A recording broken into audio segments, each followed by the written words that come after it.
ഈ സീസണിലെ ഏറ്റവും ശക്തമായ തണുപ്പ് അടുത്ത 10 ദിവസത്തിനുള്ളിൽ അനുഭവപ്പെടുമെന്ന് ബഹ്റൈൻ കാലാവസ്ഥാ വകുപ്പിന്റെ പ്രവചനം. ഈ കാലയളവിൽ ബഹ്റൈന്റെ വടക്കൻ പ്രദേശങ്ങളിൽ 9 ഡിഗ്രി സെൽഷ്യസും തെക്കൻ പ്രദേശങ്ങളിൽ 6 ഡിഗ്രി സെൽഷ്യസും വരെ താപനില കുറഞ്ഞേക്കുമെന്നാണ് പ്രാഥമിക വിലയിരുത്തൽ. റമദാൻ മാസത്തിൽ ബഹ്റൈനിലെ സ്കൂളുകൾ 1 മണിക്കൂർ വൈകി 9 മണിക്ക് ആരംഭിക്കണമെന്ന പാർലമെന്ററി നിർദ്ദേശം സർക്കാർ തള്ളി. രാവിലെ 8 മണി മുതൽ തന്നെ ക്ലാസുകൾ തുടങ്ങുമെന്ന് സർക്കാർ സ്ഥിരീകരണം.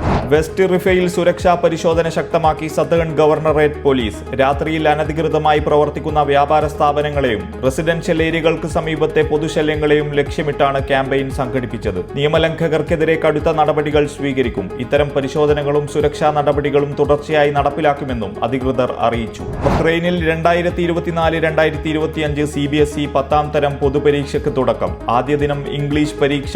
ഇത്തവണ പരീക്ഷ എഴുതിയത് 1778 പേർ. ബഹ്റൈനിൽ കഴിഞ്ഞ 7 മാസത്തിനുള്ളിൽ താമസ നിയമലംഘനം നടത്തിയതിന് 3039 പേർ അറസ്റ്റിലായി. 2024 ജൂലൈ മുതൽ 2025 ഫെബ്രുവരി 11 വരെയുള്ള കണക്കുകളാണിത്. അറസ്റ്റിലായവരിൽ നിയമവിരുദ്ധ മദ്യവിൽപ്പന, മയക്കുമരുന്ന് കൈവശം വെക്കൽ തുടങ്ങിയ കുറ്റകൃത്യങ്ങളിൽ ഉൾപ്പെട്ട പ്രതികളുണ്ട്.